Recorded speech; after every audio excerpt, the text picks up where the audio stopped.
Dalangin naman po, Panginoon, ni Sister Ann para sa kanyang mga apo na sina Nathan at si Jeraya. Loobin mo po, Panginoon, na ang mga batang ito ay hanapin kanila sa kanilang buhay, upang sila po ay magkaroon ng malalim na pagkakilala sa iyo. Magkaroon po sila ng kasabikan, Panginoon, na sa buhay nila ay kilalanin kanila, Panginoon. Lagi mo po silang iingatan, Panginoon, saan man po sila magpunta, ano man po yung kanilang gawin. Taglayin nilang lagi, Panginoon, ng pag-iingat mo sa bawat isa sa kanila.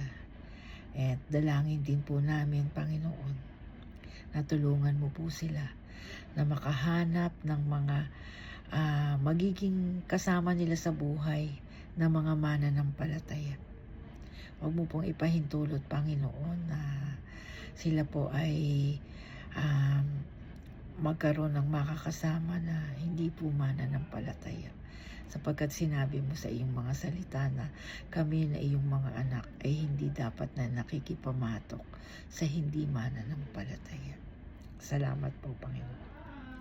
Gayon din po, patuloy pong dinadalangin ni Marvin, Panginoon, ang provision mo at ang pag-iingat mo sa kanya pong mga anak na mga estudyante. At dalangin po namin, Panginoon, na kagalingan para sa sipon po ng kanyang bunsong anak. Dinadalangin din po namin sa iyo si Sister Mel. Patuloy mo pong pagkalooban siya ng lahat ng kanyang pangangailangan. Patuloy mo siyang iingatan, lalo na po pag siya ay nagbabiyahe.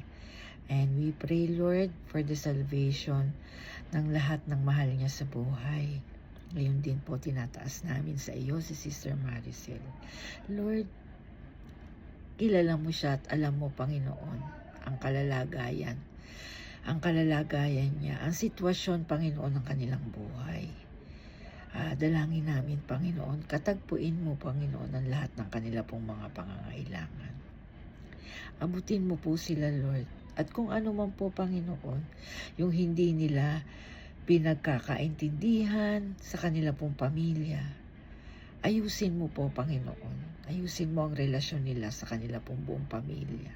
Tulungan mo po sila na kung sila man po ay may mga samaan ng loob, sila po ay magkasundo-sundo na. Ayusin mo po, Panginoon, ang relasyon ng bawat isa sa kanila. Tulungan mo po sila, Panginoon. Biyayaan mo po sila, Lord, ng lahat ng kanila pong pangangailangan sa buhay. Tulungan mo po din si Sister Maricel na patuloy namang hawakan sa iyo. Na sa iyo lamang siya magtiwala, sa iyo lamang siya manalangin, sapagkat ikaw naman ay Diyos na tumutugon sa panalangin ng iyong mga anak.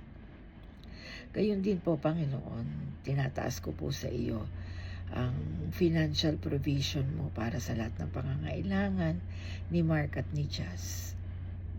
Katagpuin mo po sila, Panginoon, ano man po yung kanilang mga pangangailangan. At patuloy, Lord, na bigyan mo sila ng maayos na kalusugan, lalo na po ang kanila pong mga anak at ang kanila pong mga magulang na nag-aalaga po ng kanilang mga anak. Continue to give them good health, Panginoon, at patuloy na kalakasan upang maalagaan po yung kanila pong mga apo. Salamat po, Panginoon.